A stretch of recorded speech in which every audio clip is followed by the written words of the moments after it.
रमन रीति वाले महाराज जी एक बार कथा में आए थे तो उन्होंने एक बहुत सुंदर बात कही कि वक्ता जो शब्द बोलता है, वक्ता जो कथा सुनाता है, वह शब्द सामवेद के अंतर्गत आता है। सामवेद ध्वनि युक्त होता है। बहुत ध्यान से सुनिएगा। ऋग्वेद, यजुर्वेद, सामवेद, अथर्ववेद, उसमें सामवेद ये जो स्वर हैं हमारे पास, जो हम थोड़ा भी बोल के समय गाते हैं या गाना नहीं भी आता तो आप केवल जो स्वर प्रकट करते हैं मुखमंडल से, वो स्वर सामवेद के अंतर्गत आता है। और सामवेद गरुण जी की पंखों से प्रकट होता है। जब गरुण जी आकाश में उड़ते हैं तब गरुण जी के पंख जब वायुमंडल का स्पर्श करते हैं तो जो ध्वनि प्रकट होती है वो सामवेद है। और श्री गरुण जी तभी उड़ते हैं जब पीठ पर शंख चक्र गदा पद्मधारी नारायण बैठे हों। इसका मतलब क्या है? महाराज जी बोले कि जब वक्ता बोलता है तो उसके शब्द सामवेद हैं और सामवेद गरुण जी के पंख से प्रकट होते हैं और गरुण जी तब तक नहीं उड़ते जब तक ठाकुर जी नहीं हो। तो इसका मतलब वक्ता जो बोल रहा है उसके मुख से साक्षात गरुण जी ठाकुर जी को लेकर के उड़े हैं। अब ठाकुर जी को लेकर के गरुण जी वक्ता के मुख से प्रकट हुए हैं तो गरुण जी उड़े हैं तो कहीं तो बैठेंगे। तो फिर सामने बैठे हुए श्रोताओं को देखते हैं जो एकाग्र चित्त करके एक आसन में बिल्कुल सीधा बैठा हो और एक एक शब्द श्रवण कर रहा हो, उसी के कर्ण रंध्र से गरुण जी ठाकुर जी को लेकर के उसके चित्त में विराजमान हो जाते हैं। लेकिन अब श्रोता बैठा है कैसे? अब श्रोता, सोफा वाले बुरा नहीं मानना, सोफा और कुर्सी वाले आप लोग बुरा नहीं मानना, पर जैसे कुर्सी सोफा पे भी बैठे हैं तो सीधे बैठे हैं तो कोई दिक्कत नहीं। अब टेक लगा के बैठे हैं, थोड़ी पे हाथ धर के बैठे हैं, थोड़ी नींद सी आ रही है, कुछ खा रहे हैं, पी रहे हैं, तो गरुण जी फिर उनके पास नहीं जाते। या कोई बहुत आसन अस्त व्यस्त करके बैठा हो, गरुण जी उसके पास भी नहीं जाते। लेकिन जो बिल्कुल सावधानी पूर्वक कथा का श्रवण कर रहा है, एक चित्त होकर के एक आसन में बैठ करके कथा सुन रहा है, भाई गली यदि बहुत टेढ़ी मेढ़ी होगी तो ड्राइवर गाड़ी नहीं घुसाएगा, मालिक को कह देगा कि यहीं उतर जाइए, अंदर गाड़ी नहीं जा सकती। ऐसे ही ये कर्ण रूपी रास्ता है। गरुण जी महाराज हमारी चित्तवृत्ति को, हमारे देह की स्थिति को देखते हैं। अगर बहुत अस्तव्यस्त लगती है तो गरुण जी भीतर प्रवेश नहीं करते। तो हम इससे वंचित क्यों रहें कि ठाकुर जी चित्त में आवे ही ना? इसलिए बिल्कुल सावधानी से कथा सुनिएगा। जो जो हमने नियम बताए नहीं पालन करोगे तो वो आप जानो, लेकिन करोगे तो फायदा बहुत होगा। एक आसन पर बैठ करके कथा सुनो, मौन रह करके कथा सुनो, कुछ खाए पिए बिना कथा सुनो। और पांचवा और सबसे विशेष नियम, बिना फोन के प्रयोग के कथा सुनो। बिना फोन चलाए कथा सुननी है। ये फोन वो लोग चलाएं जो कथा में यहां स्पष्ट प्रत्यक्ष नहीं आ पाए, पर जो लोग प्रत्यक्ष आए हैं वो लोग प्रयास करें कि फोटो और वीडियो भी जो कैप्चर करनी है वो यहां हो, वो सदा चित्त में हो, कि रात में स्वप्न में भी वही चित्रण दिखाई दे जो कथा में अनुभव किया था। आपको मोबाइल फोन में फोटो वीडियो, आजकल हम इससे बहुत परेशान हो गए फोन से, क्योंकि हमको जहां भी लोग मिल जाते हैं बिना फोटो खिंचाए छोड़ते नहीं। और फोटो खींचने के चक्कर में कोई कंधा पे हाथ धर देता है, कोई यहां पकड़ लेता है, कोई खींच लेता है, बोले खड़े एक फोटो खिंचवा के जाओ महाराज जी। हमको लगता है कि बिना फोटो के हमारी कोई वैल्यू ही नहीं है। अरे तो मिले हो, दो शब्द कुछ बात कर लो, अच्छी कोई चर्चा कर लो। तो इसलिए हमारी प्रार्थना, ये 5 नियमों का पालन कीजिएगा। आसन संग लेकर के आइएगा, मौन धारण करिएगा, एक आसन पर बैठिएगा, कुछ खाए पिए बिना कथा श्रवण कीजिएगा और बिना मोबाइल के प्रयोग के कथा श्रवण कीजिएगा। और छठवां एक नियम और है, सोइएगा मत कथा में आके, क्योंकि ये बहुत सहजता है। संपूर्ण व्यवस्था होने के बाद में भी घर पर व्यक्ति को नींद नहीं आती बिना दवाई लिए, पर कथा का प्रांगण ऐसा है, लेकिन हम तो बहुत बहुत क्या बोलते हैं, स्ट्रिक्ट तो नहीं है, लेकिन ऐसे वक्ता है कि कोई सोता दिख जाता है तो बगल वाले को इशारा कर देते हैं, कौन ही मारो इसको, उठाओ। और एक और बात, अगर कोई आपको सोता दिख जाए और कहीं आपको वो दिख जाए और आप जाकर के उसको उठा देते हैं, तो आपको उसको उठाने का भी पुण्य प्राप्त होगा कि चलो आप कथा में किसी को सोने नहीं दे रहे हैं। क्योंकि कुछ अराजक तत्व ऐसे भी हैं, उनको कथा में ही नींद आती है, तो उससे बचिएगा। तो बाकी ये सब नियम है। अब अंत में एक बात कह दें, नियम पालन करो चाहे मत करो, पर कथा सुनो, कैसे भी सुनो। 3 बार भोजन करके सुनो, लेट के सुनो, पढ़ के सुनो। अंतिम बात यही है, कथा श्रवण होनी चाहिए, कथा चित्त में आनी चाहिए। चर्चाएं तो बहुत हैं, भूमिका बहुत है। महाप्रभु जी, चैतन्य महाप्रभु, श्री नित्यानंद महाप्रभु, आज जिनका प्राकट्य दिवस भी है, जिन्होंने महाप्रभु श्री जगन्नाथ जी का खूब यश गाया। और क्योंकि महाराज जी बैठे हैं तो ये बात भी एक निश्चित है कि श्री जगन्नाथ जी की सुंदर सुंदर लीला कथाएं अगर कटनी की कथा में आती रहें तो आप लोग इस पर संशय मत कीजिएगा, क्योंकि महाराज जी बैठे हैं तो श्री जगन्नाथ जी का कोई ना कोई भाव तो मंच से होगा ही होगा। जगन्नाथ जी के चरित्र, जगन्नाथ जी की कथा, जगन्नाथ जी की लीलाएं, हमारे भाष्यकार रामानुज स्वामी जी के चरित्र और महाप्रभु श्री जगन्नाथ जी का सुंदर लीला अनुकरण, ये कथा के बीच में होता रहेगा। पर आज नहीं होगा, आज हम केवल महात्मा की चर्चा करेंगे। कल से हम, और जगह तो ऐसा कहते हैं कि आपको कथा सुनते सुनते ऐसा लगेगा कि आप कलकत्ता में नहीं हो, आप बंबई में नहीं हो, आप मध्य प्रदेश में नहीं हो, आप कटनी में नहीं हो। आपको थोड़ी देर में ऐसा लगने लगेगा आप वृंदावन में हो। लेकिन मैं यहां की कथा में यह कह सकता हूं कि कटनी में शायद आपको ऐसा लग सकता है कि आप जगन्नाथपुरी में हो, आप महाप्रभु जी की सन्निधि में हो। और इसमें पूर्ण योगदान इसीलिए क्योंकि महाराज जी बैठे। आपका हम स्पष्ट नाम उच्चारण नहीं करेंगे, करना भी नहीं चाहिए, आचार्यों का नाम नहीं बोलना चाहिए, पर हमारे पूज्य पुरी वाले महाराज जी, जीयर स्वामी मठ वाले पूज्य महाराज जी, बचपन से हमने आपको पुरी में ही देखा है। और हम आपको जब देखते हैं तो ऐसा ही लगता है कि तीर्थी कुर्वन्ति तीर्थानि। श्रीमद् भागवत जी में लिखा है कि तीर्थी जो होते हैं वो भ्रमण करते करते सामान्य स्थानों को भी तीर्थ बना देते हैं। तो कहीं ना कहीं आप इस बात को अन्यथा ना लेकर के मान सकते हैं कि पूज्य महाराज जी के रूप में संपूर्ण नीलाचल धाम ही मंच पर विराजमान है। तो महाप्रभु जी का स्मरण तो बनेगा, खूब भाव से बनेगा। तो जगन्नाथ जी के खूब सुंदर चरित्र सुनेंगे। अच्छा, एक अंतिम बात और, अगर किसी के मन में कोई संशय प्रश्न कथा के बीच में आए तो वो व्यास मंच पर लिख करके भेज सकते हैं। हमारी मति में जितनी योग्यता होगी, बाकी आचार्यों गुरुजनों से पूछ करके हम उसका प्रत्युत्तर देंगे। आज थोड़ी देर कथा सुन लेते हैं, महात्मा की थोड़ी चर्चा करके फिर कथा को विश्राम की ओर ले चलेंगे। बोलो वृंदावन बिहारी लाल की जय।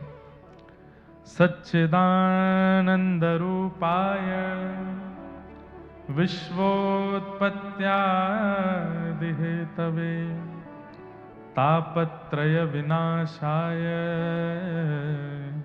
श्रीकृष्णाय वयं नुमः। यं प्रव्रजन्तमनुपेतमपेतकृत्यं द्वैपायनो विरह कातरया जुहाव। पुत्रेति तन्मयतया तरवो विनेदु स्तं सर्वभूतहृदयं मुनिमानतोऽस्मि। सच्चिदानंद रूपाय, भगवान के 3 रूप बताए गए हैं, सत्य, चैतन्य और आनंद। अब हमारे जगन्नाथ जी में भी 3 स्वरूप, वैसे तो 4 स्वरूप हैं, बलभद्र जी, सुभद्रा जी, महाप्रभु जगन्नाथ जी और श्री सुदर्शन जी, ये 4 स्वरूप हैं। परंतु इन तीनों में भी इन 3 भावों का दर्शन होता है। श्री बलभद्र जी सत्य स्वरूप हैं। क्यों हैं बलभद्र जी सत्य? सब लोग बहुत ध्यान से सुनिएगा। बलराम जी कौन हैं? शेषावतार हैं श्री बलराम जी महाराज, और वही शेषावतार आचार्य चरण श्री रामानुज स्वामी जी के रूप में प्रकट हुए। तो आचार्य सदैव सत्य ही होता है। आचार्य कौन? जिसको ठाकुर जी भी कभी असत्य ना कर सकें, वो आचार्य। तो सत्य, चैतन्य और आनंद, अगर इन तीनों रूपों का दर्शन करना है तो महाप्रभु जगन्नाथ जी के रूप में या फिर भागवत जी के श्रवण में, ये 3 रूपों का दर्शन हो सकता है। बलभद्र जी साक्षात सत्य हैं क्योंकि जीवाचार्य हैं, आचार्य हैं। सुभद्रा जी साक्षात चैतन्य हैं। इसलिए जगन्नाथपुरी में बलभद्र जी का भी पूर्ण दर्शन नहीं हो पाता, जगन्नाथ जी का भी पूर्ण दर्शन नहीं होता, सुभद्रा जी का पूर्ण दर्शन होता। जो लोग, आप में से कितने लोग जगन्नाथपुरी गए? हाथ ऊपर करो। लगभग सब गए हैं। दर्शन करेंगे तो महाप्रभु जगन्नाथ जी भी इतने दिखते हैं। अब गरुड़ स्तंभ के पीछे से तो बिल्कुल इतने ही दिखते हैं, बलभद्र जी भी इतने ही दिखते हैं, लेकिन सुभद्रा जी परिपूर्ण दिखती हैं। नाम जगन्नाथपुरी है, दर्शन जगन्नाथ जी के हैं, लेकिन परिपूर्ण सर्वांगीण अंग का दर्शन यदि सब दर्शनार्थियों को होता है तो वो सुभद्रा जी का होता है। तो ये बात अगर कह दें तो इसमें कोई अतिशयोक्ति नहीं कि सुभद्रा जी का दर्शन ही प्रमाणित दर्शन है महाप्रभु जगन्नाथ जी के सुंदर मंदिर में, क्योंकि उन्हीं का ही परिपूर्ण दर्शन होता है, वही चैतन्य है। बलभद्र जी का और श्री ठाकुर जी का दोनों के दर्शन का परिपूर्ण फल सुभद्रा जी के दर्शन से प्राप्त हो जाता है, वो चैतन्य। सत्य स्वरूप श्री बलभद्र जी हैं, चैतन्य स्वरूप सुभद्रा जी हैं, और आनंद कंद स्वरूप महाप्रभु जगन्नाथ जी हैं। सच्चिदानंद रूपाय। ये महाराज जी अब आप बैठे हैं इसीलिए ये भाव प्रकट हो रहा है। ये कोई पुराना भाव नहीं, कोई सुना सुनाया भाव नहीं, कोई पढ़ा हुआ भाव नहीं। हमने कहा ना कि महाराज जी बैठे हैं तो कुछ ना कुछ तरंगें आती रहेंगी। श्रीमद् भागवत जी के महात्म का पहला श्लोक है, आज तक इसकी अनेक व्याख्या की, लेकिन ये पहली बार ऐसी व्याख्या है। सत्य स्वरूप बलभद्र जी हैं, चैतन्य स्वरूपा श्री सुभद्रा जी हैं, और आनंद स्वरूप महाप्रभु जगन्नाथ है। जब आप मंदिर में प्रवेश करेंगे सबसे पहले बलभद्र जी ही दिखेंगे। अगर नियमित रूप से दर्शन करें, देखते हुए मंदिर में प्रवेश करेंगे तो सबसे पहले बलभद्र जी, उनको देखते ही चित्त में सत्य का उदय होता है। थोड़ा आगे जाकर के फिर सुभद्रा जी, तब चित्त में चैतन्य का अनुभव होता है। लेकिन महाप्रभु जगन्नाथ जी जब दिखते हैं तब तो नेत्र सजल ही हो जाते हैं। वो आनंद घन है, वो आनंद स्वरूप है। और आनंद की परिभाषा क्या है? सुख और आनंद दोनों में भेद है। सुख में हंसी आएगी, सुख में नाचने का मन करेगा, सुख में उछलने का मन करेगा, सुख में कूदने का मन करेगा। लेकिन आनंद में तो व्यक्ति प्रसन्न मुद्रा में रुदन करेगा। वो आनंद है, और वो महाप्रभु जगन्नाथ जी को देख करके होता है। उनको देख करके नेत्र सजल हो जाते हैं। जगन्नाथ स्वामी नयन पथगामी भवतु में। हमको तो अभी से ही लगने लग गया है कि ये कटनी में नहीं हो रही है कथा, तो जगन्नाथपुरी में ही हो रही है। वैसा ही अनुभव होने लग गया है। अब आप लोग बस कमर कस के बैठिएगा, खूब महाप्रभु जी के अब भाव आते ही रहेंगे। और महाप्रभु जी ने कृपा कर दी तो आप सब लोग घर, यहां ऐसी कथा सुन के जाएंगे कि 7 दिन में एकाध दिन घर में दाल भात बनेगा तो वो महाप्रसाद का ही रूप धारण कर लेगा। उसको पाओगे महाप्रसाद के समान ही फल प्राप्त होने वाला है।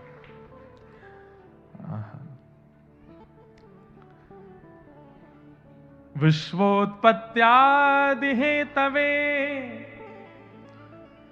विश्व की उत्पत्ति करना, पालन करना और संहार करना।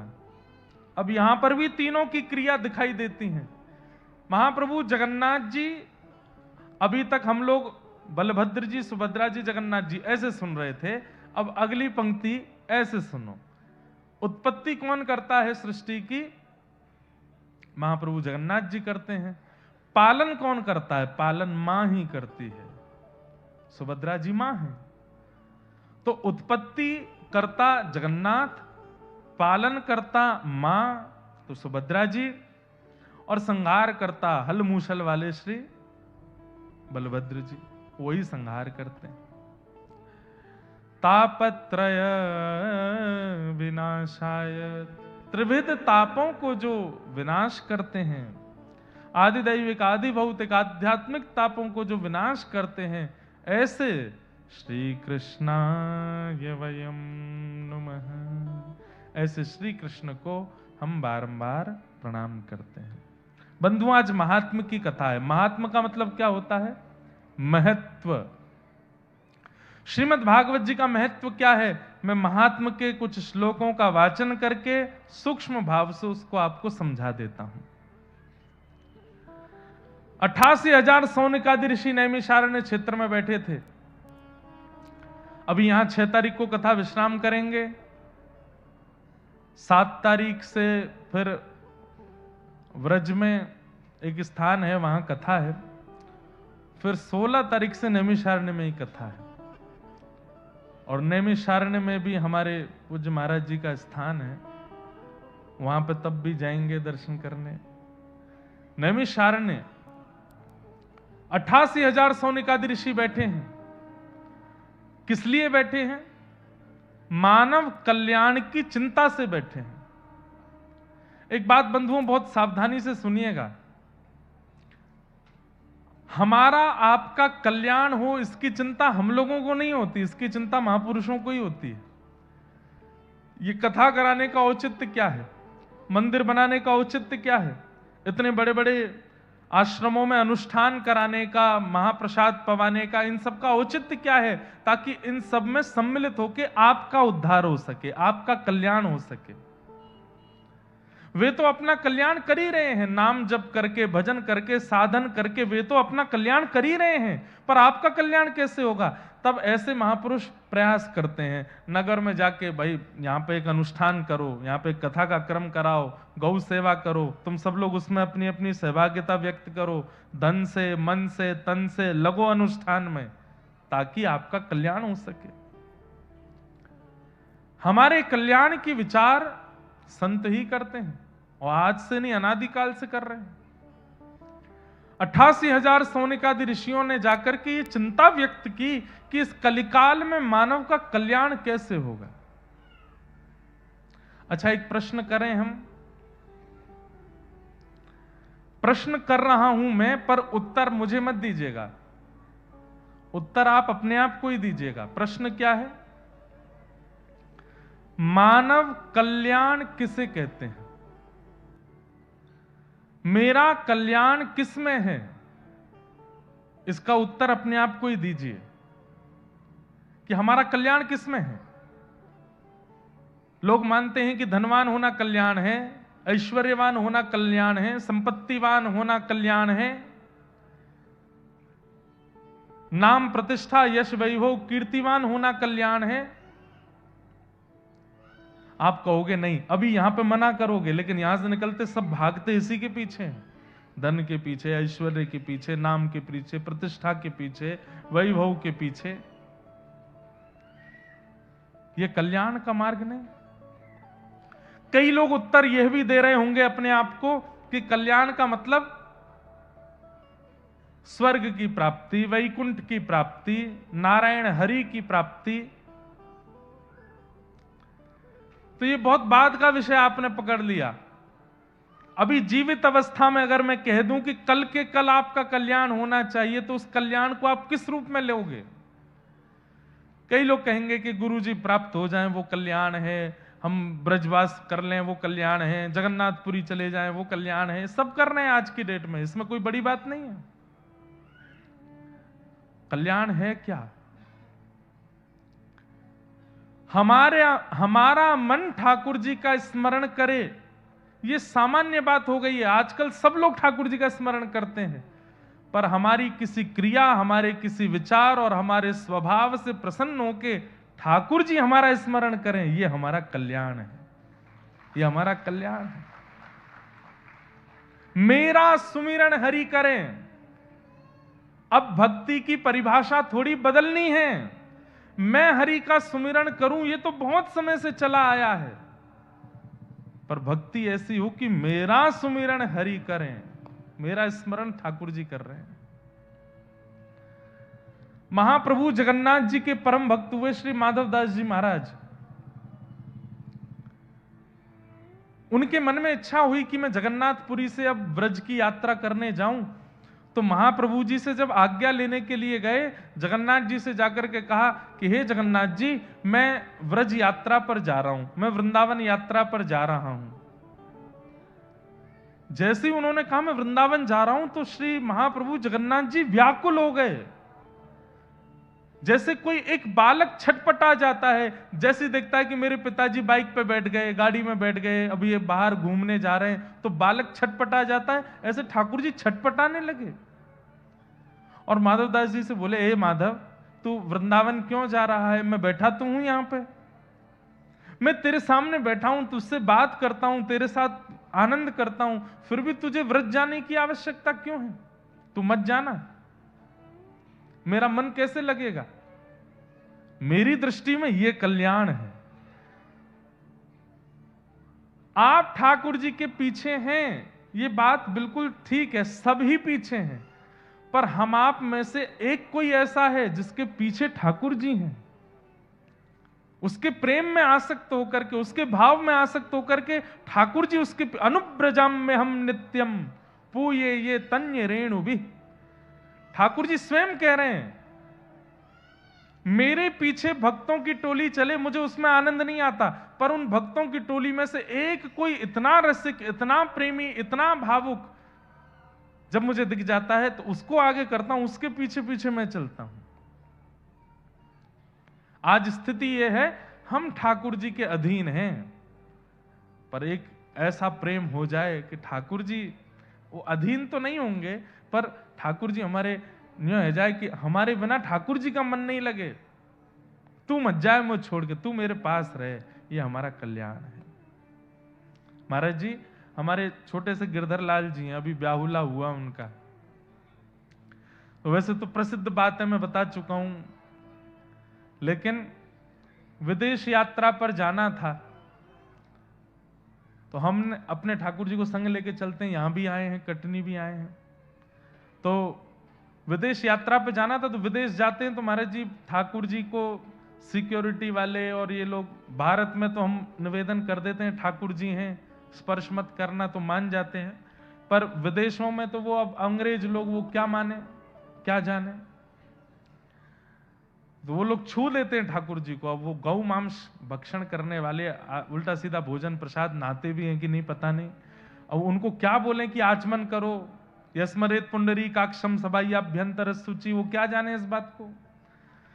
तो हमने ठाकुर जी से कही, मैं ठाकुर जी इस बार हम अकेले विदेश जा रहे हैं, आप यहीं रहो, और वहां भोजन की भी व्यवस्था इतनी बढ़िया नहीं हो पाती, और आपको बिना दूध के भोग लगता नहीं, वहां जर्सी गैया हैं, दूध भी नहीं मिल पाता, तो आप यहीं विराजो।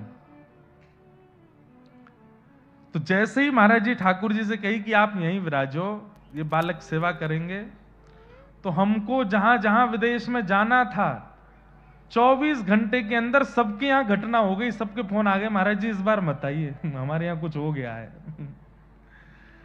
पहला फोन आया, आप ताली बजा रहे हो, बात तो सुनो।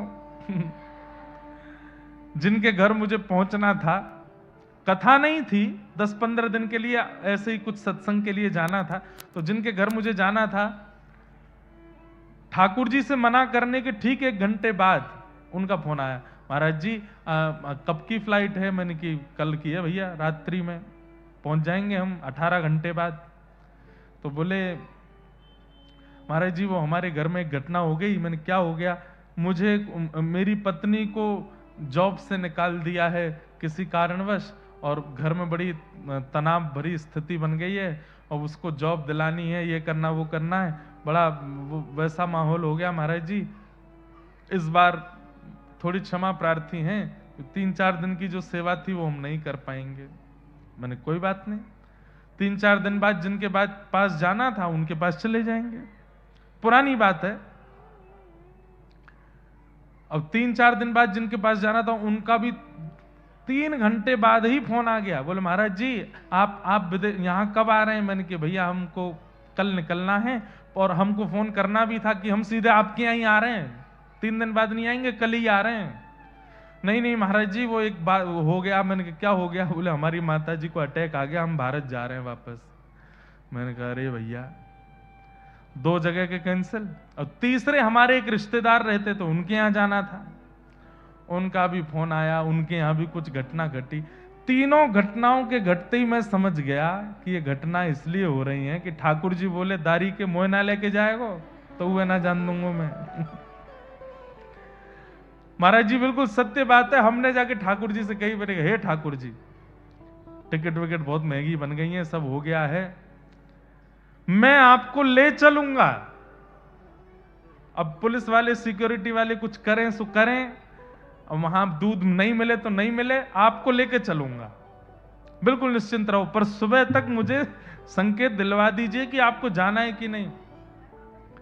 बस ये जैसे ही कहा कि आपको ले चलूंगा, शयन कराया ठाकुर जी को, सुबह उठ करके तीनों के लगातार फोन आए। पहली वाले को जॉब भी मिल गई, दूसरे वाले की मैया को अटैक भी ठीक हो गया, तीसरे वाले का भी काम हो गया। तब से इतना अखंड विश्वास अपने ठाकुर जी के ऊपर है। हमें लगता है एक भक्त के लिए यही कल्याण है कि उसके ठाकुर जी उसके बिना ना रह पाए। आप अपने ठाकुर जी के बिना छटपटाने लगो, यह भी एक विषय होना चाहिए, पर आपके ठाकुर जी भी आपसे इतनी प्रीति करें कि वो भले ही अव्यवस्था वाली जगह है, लेकिन आपके बिना आपके ठाकुर जी जा ना पावे, रह ना पावे, ये कल्याण। तो ऐसे विचार, ऐसा स्वभाव, ऐसी बुद्धि, ऐसा निर्माण कीजिए कि ठाकुर जी आपके हो जाएं, और बस आपके बगैर उनका मन ना लगे। कई लोग कहते हैं हमारे ठाकुर जी के बगैर मन नहीं लगता। ये प्रारंभिक बात है, इसकी चरम स्थिति तो तब मानिए जब ठाकुर जी का आपके बिना मन ना लगे, ठाकुर जी का चित्त ना लगे। तो मानव कल्याण के लिए क्या करना चाहिए, ये प्रश्न लेकर के सौनकादि ऋषि बैठे हैं। तभी सूत जी महाराज ने आकर के उत्तर दिया, प्रीति सौनक चित्ते ते यतो विच्मी विचार्य च सर्वसिद्धांत निष्पन्नम संसार भयनाशनम। सूत जी महाराज कहते हैं कि इस कलिकाल में कल्याण तब प्रारंभ होगा जब व्यक्ति संसार के मृत्यु रूपी भय से बचे। यह बात बिल्कुल स्पष्ट माननी पड़ेगी। हम सबको भय है मृत्यु का। आप में से कई लोग कह सकते हैं हमें कोई भय नहीं है, हमें डर नहीं लगता मरने से, हमें मृत्यु का भय नहीं है। एक गेंद लेकर के अगर मैं आपकी ओर फेंकूंगा, आप तुरंत अपने आप को हटाओगे। इसका मतलब क्या है? किंचित भय है, सबको है। आपके ऊपर धूल उछाली जाए तो आपका नेत्र बंद हो जाएंगे, आपकी आंखें बंद हो जाएंगी। इसका मतलब क्या है? भय है। आपको अगर जोर से पकड़ करके चींटी काट दी जाए तो आप चिल्लाओगे। इसका मतलब क्या है? आप मन से अपनी वाणी से कह रहे हो कि मुझे मृत्यु का भय नहीं, पर आपका रोम रोम भयभीत रहता है मृत्यु से, इसीलिए वो बचता रहता है। अभी यहां से नीचे उतरते समय पैर रिपट जाए और व्यक्ति गिरने लगे तो व्यक्ति हाथ पैर दोनों से अपने आप को बचाने का प्रयास करेगा कि मैं बचूं, मैं ना गिरूं। क्यों? मृत्यु का भय है। उसे भले ही ना हो, उसके शरीर को है। और इस मृत्यु के भय को दूर करने की सामर्थ्य केवल और केवल श्रीमद् भागवत जी में है। इसलिए यहां लिखा है, कालव्याल मुखग्रास त्रास निर्णास हेतवे श्रीमद् भागवतम शास्त्रम कलौ कीरेण भाषितम। अच्छा, एक बात आप कहोगे महाराज जी कथा सुनने के बाद भय नहीं लगेगा? अगर मूल रूप से वास्तविक रूप से कथा चित्त में व्यवस्थित हो गई होगी, कथा चित्त में स्थापित हो गई होगी, शरीर की गतिविधियां तो चलेंगी, लेकिन आप प्रत्येक परिस्थिति को भगवत कृपा मानने लग जाओगे। जो भय मानते थे उसको कृपा मानने लगोगे। अब गिरते समय चोट भी लगेगी तो भी ठाकुर जी शायद यही चाहते थे इसलिए लग गई। कोई व्यक्ति छोड़ के चला जाएगा, ठाकुर जी शायद यही चाहते थे इसलिए चला गया। भोजन नहीं मिला, ठाकुर जी शायद आज भूखा ही चाहते थे इसलिए भोजन नहीं मिला। मतलब हर परिस्थिति को आप नकारात्मक रूप से देखना बंद कर दोगे, उसके प्रति एक सकारात्मक बुद्धि जागृत हो जाएगी। यह भागवत जी की कृपा है। और इसी कृपा से धीरे धीरे धीरे धीरे वह मृत्यु का भय वह भी पूर्ण रूपेण चला जाएगा। और मैं कह दूं तो कोई अतिशयोक्ति नहीं, मृत्यु का भय चला जाएगा, प्रतीक्षा प्रारंभ हो जाएगी। अब हमें प्रियतम से मिलना है, अब हमें श्याम सुंदर से मिलना है, ठाकुर जी से मिलना है, यह प्रारंभ हो जाएगा। इसलिए श्रीमद् भागवतम शास्त्रम कलौ कीरेण भाषितम। मानव कल्याण यदि करवाना चाहते हैं कलिकाल में तो श्रीमद् भागवत शास्त्र है। तब प्रश्न किया कि इस भागवत शास्त्र को किसने सुनाया, किसने सुना, इसका कोई प्रमाण है? तब सूत जी महाराज बताते हैं कि एक बार की बात है, बद्रिकाश्रम क्षेत्र में नारद जी महाराज पहुंचे और वहां सनक सनंदन सनत कुमारों से उन्होंने अपनी चिंता व्यक्त की। क्या चिंता? अहम तुम पृथ्वीं यातो ज्ञात्वा सर्वोत्तमामिति पुष्करम च प्रयागम च काशी गोदावरी तथा हरिक्षेत्रे कुरुक्षेत्रे श्रीरंगम सेतुबंधनम एवमादिषु तीर्थेषु ब्रह्ममाणे तस्तत। नारद जी महाराज कह रहे हैं कि मैं पृथ्वी के, महाराज जी यहां पे एक प्रश्न मुझसे किसी ने किया कि नारद जी महाराज ने पुष्करम च प्रयागम च काशी गोदावरी तथा हरिक्षेत्र कुरुक्षेत्र सारे तीर्थों के नाम क्यों बोले? नारद जी ने यहां यह क्यों नहीं कहा कि मैं बंबई गया, मैं कलकत्ता गया, मैं दिल्ली गया, मैं चेन्नई गया, मद्रास गया? तीर्थों के नाम बोले और तीर्थों के नाम बोल करके नारद जी कह रहे हैं कि वहां मैंने बहुत विचित्रता देखी। तो हमारे मन में एक उत्तर आया कि नारद जी महाराज कह रहे हैं, बोले परम पवित्र तीर्थों की स्थिति सुन लो, सामान्य नगरों की स्थिति क्या होगी इसका अनुमान खुद लगा लेना। परम पवित्र स्थानों की स्थिति जब ये बन चुकी है तो सामान्य नगरियों की स्थिति क्या होगी ये तुम अनुमान खुद लगा लेना। जैसे बच्चे स्कूल में कई बार, इधर देखो सावधानी से सुनो, बच्चों का रिजल्ट आता है ना, माता पिता अपने बालक से पूछते हैं अरे क्या आया? अब वो बालक फेल हो गया है ये नहीं बताएगा कि मैं फेल हो गया, वो बोलेगा सामने वाले शर्मा जी का बेटा भी फेल हो गया। बोले उसका नहीं अपना बता, अरे वो गुप्ता जी हैं उनका बेटा भी फेल हो गया है। अरे गुप्ता जी का नहीं तू अपना बता, अरे बुआ का बेटा पढ़ता संग वो भी फेल हो गया। अरे तेरा पूछ रहा हूं। बोले जब ये तीन हो गए फेल तो मैं कैसे बचूं? मैं भी फेल हो गया। तो बालक इस प्रकार की वार्ता क्यों करता है? भाई जब बड़ी बड़ी पदवियों पर बैठे हुए लोग भी जब ऐसे हो गए तो हम कौन सी खेत की मूली हैं? हमारे साथ भी हो गया। कोरोना जब फैलना शुरू हुआ था, लोग बाग पहले भयभीत नहीं हुए, लेकिन जब पता चला कि खरबपति करोड़पति भी अब इतना धन लगा करके अपनी जान नहीं बचा पा रहे, तब ज्यादा भयभीत हुए लोग। बोले जब करोड़ों करोड़ों हॉस्पिटल जिन्होंने बना के खड़े किए हैं खुद ही, वो अपने प्राण नहीं बचा पा रहे हैं, तो फिर हम तो भैया सामान्य घर के लोग, हम कैसे बचेंगे? अब अपनी रक्षा करो। तो बड़ी स्थिति इसलिए बताई है नारद जी ने, तीर्थों के नाम इसलिए लिए हैं कि भाई तीर्थों की स्थिति ये है, तो सामान्य नगरियों की स्थिति तो तुम अनुमान लगा लो क्या स्थिति है। अब ये तो वैसे विस्तार से बोलने वाला प्रसंग है, पर मेरा बार बार मन घड़ी पे जा रहा है कि आज आप लोग बहुत सुबह से विलंब में चले गए, पर हम कल से घड़ी नहीं देखेंगे, कल से खूब विस्तार से सुनाएंगे एक एक भाव।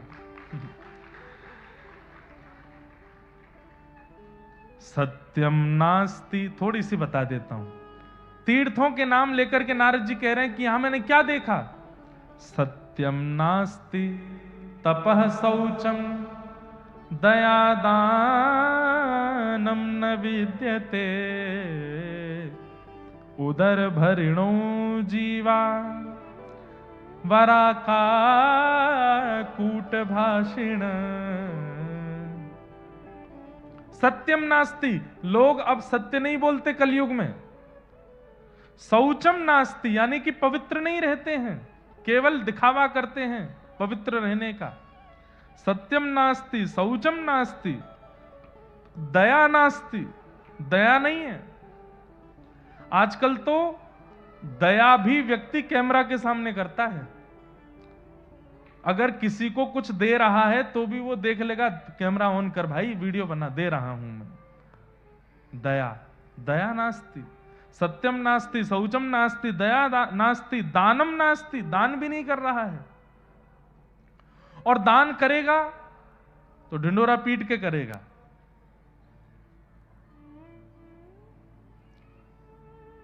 गौ दान कर दी तो बेचारे ब्राह्मण के पीछे ही पड़ गए हैं, दूध पी रहे हो कि नहीं? बोले आप पी रहे हैं। हमने ही तो दी थी, हमने ही तो दी थी। कोई आके कह दे वो हमारे घर में अनुष्ठान था, उन पंडित जी को उनकी जो गैया है ना वो मैंने ही दी है उनको। अरे क्या जरूरत है बताने की? बंधुओं, दान करने के बाद वस्तु पर अपना अधिकार मानना, यह दान के प्रति अपराध है। दान करने के बाद उस वस्तु को आप कभी भूल करके भी ये नहीं कह सकते कि मैंने दी है, ये दान हो चुकी है, अब वो उन्हीं की है। दानम नास्ति, तो सत्यम नास्ति, तपः नास्ति, शौचम नास्ति, दानम नास्ति, दया नास्ति। और संसार में लोग कर क्या रहे हैं? नारद जी बोले उदर भरिणो जीवा, केवल पेट भरना है। उसके लिए तिलक लगाना पड़े चलेगा, उसके लिए शिखा रखनी पड़े चलेगी, उसके लिए धोती पहननी पड़े चलेगी, उसके लिए रोड पर नाचना पड़े चलेगा, उसके लिए ये कर। अरे पेट भरने के लिए क्या नहीं कर रहे हैं लोग?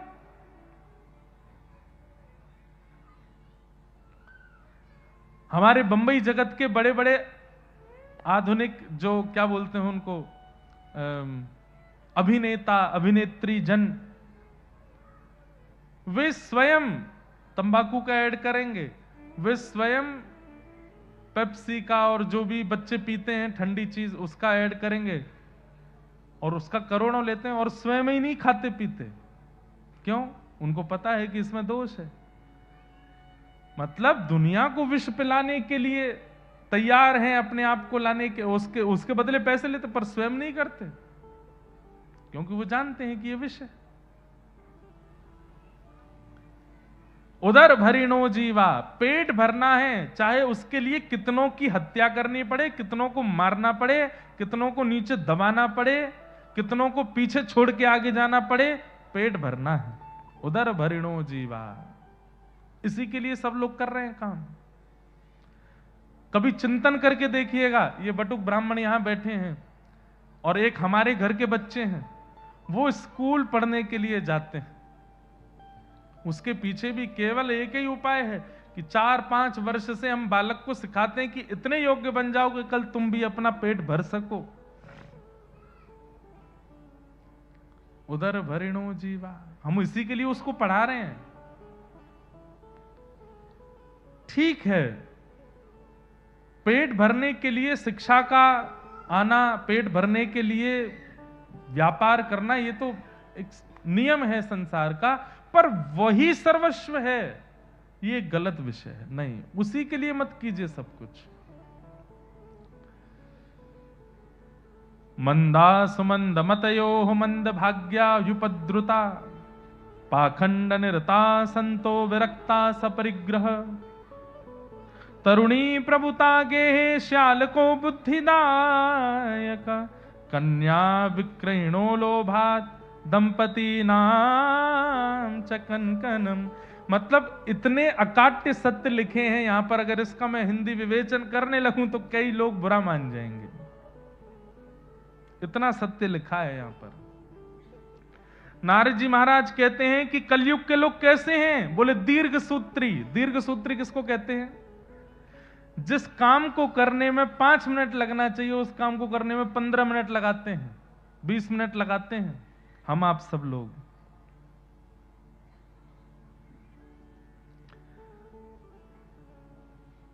दीर्घ सूत्री।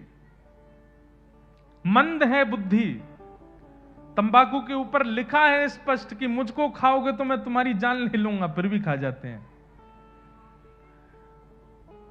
ये मंद बुद्धि नहीं है तो क्या है हमारी? मदिरा पान करने वाले को कहीं पुरस्कृत नहीं किया जाता, लेकिन फिर भी मदिरा पान की जाती है। ये मंद बुद्धि नहीं है तो क्या है? पर स्त्री गमन, पर पुरुष गमन, पता है कि अगर समाज को पता चला तो अपमान के भागी बनेंगे, लेकिन फिर भी लोग करते हैं। छल, कपट, ईर्ष्या, द्वेष, अभिनिवेश, अहंता, ममता, ये सब दोष हैं, जानते हुए भी हम करते हैं। ये मंद बुद्धि नहीं है तो क्या है? मांस भक्षण, पता है कि ये जीव है, ये भी प्राणी है, जीवित है, और इसका मांस है, इसके अंदर रक्त है, इसके अंदर प्राण है, फिर भी मार के खा जाते हैं। मंद बुद्धि नहीं है तो क्या है? मंदा सुमंद मतयो और मंद भाग्या। नारद जी महाराज कह रहे हैं कि हम आप सब लोग मंद भाग्य वाले भी, हमारा भाग्य भी अच्छा नहीं है। पाखंड निरताः संतो, पाखंडियों की संख्या बढ़ती जा रही है। संत का केवल भेष रह गया है, बाकी आचार विचार नियम के रूप में बिल्कुल भी संतत्व नहीं है उनके अंदर। पाखंडी ज्यादा है कलयुग में। पाखंड निरताः संतो विरक्ता सपरिग्रह। तरुणी प्रभुता गे है। आई एम वेरी सॉरी अगर मैं ये बोलूं और आपको बुरा लगे तो। बोले घर की मालिकिन मां होनी चाहिए, घर की मालिकिन बड़ी बूढ़ी दादी या मां होनी चाहिए, पर ब्याह होने के बाद मालिकिन वही हो जाती हैं। तुम जो कहोगी वो होगा, तुम जैसे चाहोगी वैसे रहेंगे। तरुणी प्रभुता गे है।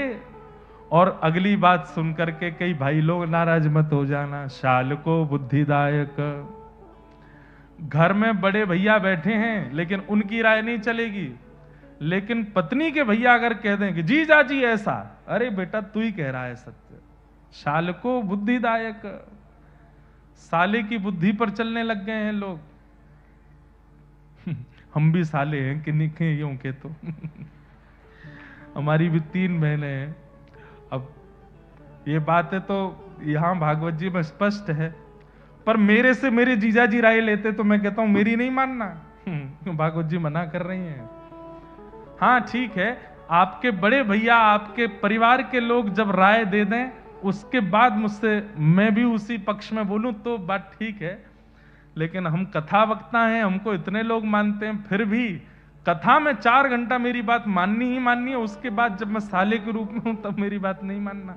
शाल को बुद्धिदायक करना। कलिकाल में बड़े भैया की बात मानो, कलिकाल में अपने छोटे भैया भाई लोगों की बात मानो। और कन्या विक्रयणो लोभात, विवाह नहीं होता है तो क्या होता है? सौदेबाजी होती है। विवाह कैसे होता है? कि भाई हमने अपने बच्चे को 5 साल मेहनत करा के चार्टर्ड अकाउंटेंट लगाया है और आप कह रहे हो कि 20 लाख रुपए लगाओगे बस। मतलब चार्टर्ड अकाउंटेंट की भी एक रकम है। बच्चे को ऐसे कह के, बेटा तू अगर डॉक्टर बनेगा तो इतना तो लगेगा ब्याह में, तू अगर चार्टर्ड अकाउंटेंट बनेगा तो इतना लग जाएगा। और कन्या दान नहीं होता, कन्या विक्रय होता है। कन्या विक्रय, विक्रयणो लोभात दंपति नाम च कलकनम। और फिर इसी कारण से दाम्पत्य जीवन में उनके दोष चलता रहता है। बहुत सुंदर, आगे बहुत सारी बातें, सब नहीं कहूंगा। लेकिन नारद जी बोले सब जगह आश्चर्य पृथ्वी पर देखते हुए जब मैं वृंदावन पहुंचा, वृंदावनम, आहा, तब वृंदावन में मैंने क्या देखा? एक तरुणी बैठी है परम सुंदरी और उसकी गोद में 2 वृद्ध लेटे हैं। वो तरुणी कौन है, वो वृद्ध कौन है, मैं नहीं जानता, पर यह बड़ा आश्चर्यजनक था कि एक युवा कन्या की गोद में 2 वृद्ध लेटे हैं। तब मैंने उससे पूछा, और मैंने नहीं पूछा, उसने मुझे रोक करके कहा, भो भो साधो क्षणम तिष्ठत मत चिंताम अपि नाशय। हे साधु रुक जाइए, मेरी चिंता का नाश कीजिए। मैंने कहा, देवी तुम कौन हो और तुम इतनी युवा हो, तुम्हारी गोद में वृद्ध? तब उसने कहा, अहम भक्ति ऋतिख्याता, मैं भक्ति हूं और ये मेरे 2 बेटे हैं, ज्ञान और वैराग्य। मैं युवा हूं क्योंकि सब मुझे भजते हैं, भक्ति सब करते हैं, लेकिन ज्ञान शून्य होकर के, वैराग्य शून्य होकर के करते हैं, इसलिए मेरे दोनों पुत्र वृद्ध हैं। आप सब लोग भक्त हो ना? एक पंक्ति बोलूं, पूरी आपको करनी है फिर, ठीक है?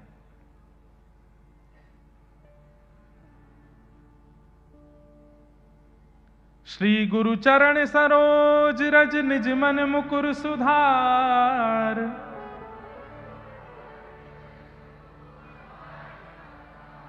बुद्धिहीन तनु जान के सुमिरौ पवन कुमार।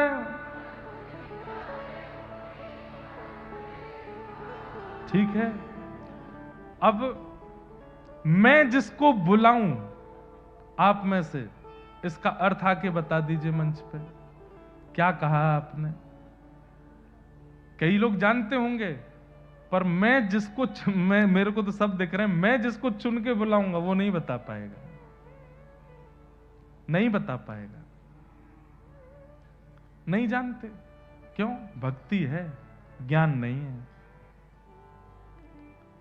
आप लोग अपने घर के बाहर स्वस्तिक बनाते हैं, स्वस्तिक का अर्थ क्या होता है, स्वस्तिक क्यों बनाया जाता है, उसका द्योतक क्या होता है, उसका कारण क्या होता है, नहीं जानते हम लोग। स्वस्ति माने कल्याण, क माने करने वाला, जो कल्याण करे, इसलिए उसकी 4 भाग बनाए जाते हैं। 4 खानों के बाहर उसके कोने छोड़े जाते हैं कि चारों सर्वांगीण रूप से जो हमारा कल्याण करे, वो स्वस्तिक। घर पर आने वाले मेहमान को तिलक क्यों लगाया जाता है, नहीं पता हमको। चलो तिलक लगाया, ये आपने बता भी दोगे। अक्षत क्यों लगाते हैं, ये नहीं पता हमको, नहीं जानते। और कभी जानने की इच्छा भी पैदा नहीं करी। 60 साल के हो गए, 70 के हो गए, प्राण त्यागने की स्थिति में पहुंचते जा रहे, पर कभी जानने की इच्छा भी नहीं हुई कि क्यों। इसका मतलब क्या है? भक्ति है पर ज्ञान नहीं है। शिव आराधन करने जाते हैं, नारायण आराधन करने जाते हैं, सूर्य आराधन करने के लिए जाते हैं। अरे घरों में जाता हूं मैं, महाराज जी भी अनुभव करते होंगे, छोटे छोटे बच्चों को लाके खड़ा कर देते हैं माता पिता, चलो महाराज जी को श्लोक सुनाओ, और वो बालक गायत्री सुनाता है, जबकि गायत्री इस प्रकार बोलना भी मना है। भक्ति है पर ज्ञान नहीं है। और इसी कारण से आज इतना बिखरा हुआ सनातन धर्म लगता है। और अब तो इतना खतरनाक समय आ गया, संत संतों में लड़ाई हो रही है, आध्यात्मिक लड़ रहे हैं आपस में एक दूसरे को। अरे अब तो एक होने का समय था, अब क्यों लड़ रहे हैं? बड़ी मुश्किल से युवाओं को खींच के कथाओं में लाए हैं और फिर से ये सब विवाद होकर के फिर सब बिखर जाएगा। कोई अच्छा कुछ करता दिख जाए तो उसके बारे में 4 बातें बुरी बोलने लगेंगे, उसके बारे में 10 उसके पीछे पड़ जाएंगे, ये गलत है, ये ऐसा है, इसने ऐसा किया, वैसा किया। पता नहीं क्यों हमारे यहां संगठित नहीं हो पाते हैं। आपको कोई संशय है, उनसे मिलके बात करो, उनसे बैठ के बात करो, पर नहीं, विवादास्पद होते जा रहे हैं और ये सनातन का स्वरूप नहीं है। तो भक्ति तो है पर ज्ञान नहीं है, भक्ति तो है पर वैराग्य नहीं है। वैराग्य का मतलब गृह त्याग नहीं होता, वैराग्य का मतलब सब छोड़ देना नहीं होता, वैराग्य का मतलब सब छोड़ करके चले जाना नहीं होता। वैराग्य का मतलब सबके बीच में रहते हुए भी किसी में आसक्त ना होना, यह वैराग्य होता है, इसे वैराग्य कहते हैं। अरे कोई चाउमीन खा रहा है, कोई बर्गर खा रहा है, कोई कुछ खा रहा है, कोई कुछ खा रहा है और चारों तरफ आपके घेर के कुछ ना कुछ व्यंजन खाए जा रहे हैं, लेकिन आपकी जीभ में एक बूंद पानी भी नहीं आ रहा है, यह वैराग्य है। असंख्य भोग्य वस्तु चारों तरफ हैं, लेकिन सबके बीच में रहते हुए भी अपने मन को वशीकृत करके बैठे हैं, असली वैरागी वो है। और वो बैरागी किस काम का? सब छोड़ छाड़ के चला गया, वन में जाकर के फिर तड़प रहा है, मैगी की इच्छा हो रही है मेरी, तो मुझे कोई बर्गर खिला दो यहां लाके। ये काय बात का वैराग्य? वस्तु का त्याग वैराग्य नहीं होता, वस्तु के प्रति आसक्ति का त्याग वैराग्य होता है। मैं कितने ऐसे परिवार जिनमें जाता हूं जहां दंपति पति पत्नी है पर वो महावैरागी से ही हैं, बस दंपति हैं पर विरक्त रहते हैं, आसक्त नहीं है। तो भक्ति के 2 पुत्र हैं, ज्ञान और वैराग्य, इन दोनों को चित्त में धारण करना आवश्यक है। कम से कम इतना ज्ञान तो हो कि हम दिनचर्या में जो धार्मिक क्रिया करते हैं उसका अर्थ क्या है, इतना ज्ञान तो हो। और कम से कम इतना वैराग्य तो हो कि जब नवरात्रि चल रही हो, एकादशी हो रही हो, रामनवमी हो रही हो, कृष्ण जन्माष्टमी हो रही हो, कम से कम इतना वैराग्य तो हो कि एकादशी, रामनवमी, जन्माष्टमी, नवरात्रि के दिन अन्य व्यंजनों पर मन ना जावे, इतना वैराग्य तो हो। और नवरात्रि में तीसरे दिन रो रही हैं माताएं बहनें, क्यों? अभी तो 6 दिन और बचे हैं, कैसे ही तो व्रत हो ही नहीं रहा मुझसे, अब तो मैं खा ही नहीं पा रही, ये समा की खिचड़ी खा खा के पक गई मैं तो। इतना भी वैराग्य नहीं है। वैराग्य भक्ति की पुत्र का नाम है। तो ज्ञान वैराग्य की वृद्धता दूर करो। नारद जी से जब ये प्रार्थना की भक्ति महारानी ने, नारद जी बद्रिकाश्रम पहुंचे, वहां सनत कुमारों ने कहा कि ज्ञान और वैराग्य को यदि पुष्ट करना है तो भागवत की कथा कराओ। तब नारद जी महाराज ने कहा कौन सुनाएगा? तब आपसे ही निवेदन किया। सनत कुमारों ने आनंद नाम के वन में आकर के कथा कहना प्रारंभ किया। देवी आए, देवता आए, ऋषि कुमार आए, सब लोग पहुंचे और जैसे ही भक्ति अपने पुत्र ज्ञान वैराग्य के साथ वहां पहुंची है, भक्ति सुतौ तौ तरणौ गृहीत्वा प्रेमैक रूपा सहसा विरासी श्री कृष्ण गोविंद हरे मुरारे नाथेति नामानि मुहुः वदन्ति। भक्ति महारानी के दोनों पुत्र ज्ञान और वैराग्य सब युवा होते चले गए और श्रीमद् भागवत जी की कृपा से ज्ञान और वैराग्य पुष्ट हुए।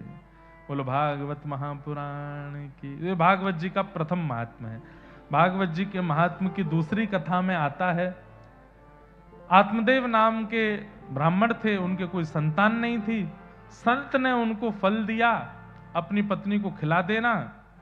पत्नी ने वो फल बांझ गैया को खिला दिया, तो गैया के गर्भ से जो जन्म हुआ वो हुआ श्री गोकर्ण जी महाराज का।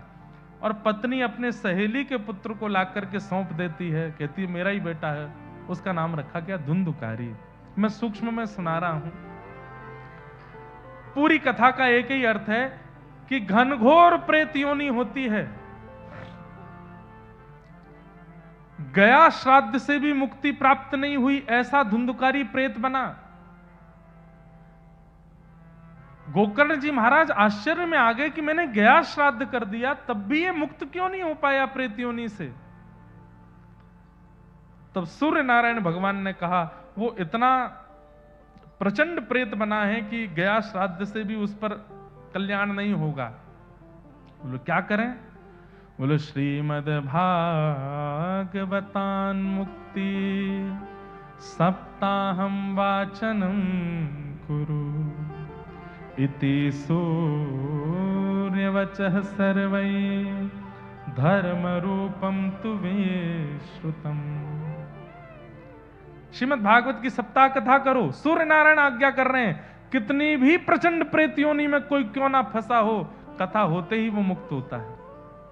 बंधुओं, आप लोग कथा सुन रहे नहीं, आपके अलावा भी बहुत कोई है, वो यहां वायुमंडल में भ्रमण कर रहे हैं। जैसे ही पता चला कि यहां कथा होने वाली है, यहां असंख्य ऐसी जीवाणु के रूप में वो प्रेत योनियों के सब यहां भ्रमण कर रहे हैं अपनी मुक्ति के लिए। और इस कथा के माध्यम से वे सब मुक्त होते चले जाएंगे यहां से।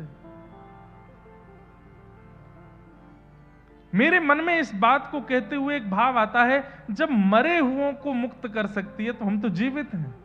श्रीमद् भागवतम जीवितों को मुक्त नहीं कर सकती। भैया मुक्त मृत्यु के बाद नहीं होता व्यक्ति, मुक्त जीवित अवस्था में होता है व्यक्ति। श्रीमन रामानुजाचार्य जी महाराज हमारे आचार्य चरण, वो अपनी प्रकट अवस्था में मुक्त हो गए, इसीलिए आज तक उनका नाम है। सूरदास जी महाराज, कुम्मन दास जी महाराज, कबीर दास जी महाराज, भक्तिमती मीराबाई, और जिन जिन के चरित्र आप सुनेंगे कथा में आगामी दिनों में, ये सब वह भक्त हैं जिन्होंने जीवित अवस्था में अपने आप को मुक्त कर दिया। कोई ग्रंथि नहीं है, कोई बंधन नहीं था इनके जीवन में, सबसे मुक्त होकर के ऊपर उठ गए। और यही तो भागवत कराती है। अंग्रेजी में एक शब्द होता है ब्रॉड माइंडेड। हमें नहीं लगता कि संसार में आध्यात्मिक व्यक्ति से ज्यादा ब्रॉड माइंडेड कोई होता होगा। आध्यात्मिक व्यक्ति के विचार संकीर्ण नहीं होते, विकसित होते हैं। जो घटनाओं को, जो अपने जीवन में आने वाले आर्तों को, विषादों को पीड़ा समझ करके स्वीकार करे, वो संकीर्ण विचारधारा वाला है। लेकिन अपने जीवन की हर घटना को ठाकुर जी का प्रसाद माने, वही आध्यात्मिक व्यक्ति है, वही आध्यात्मिक है।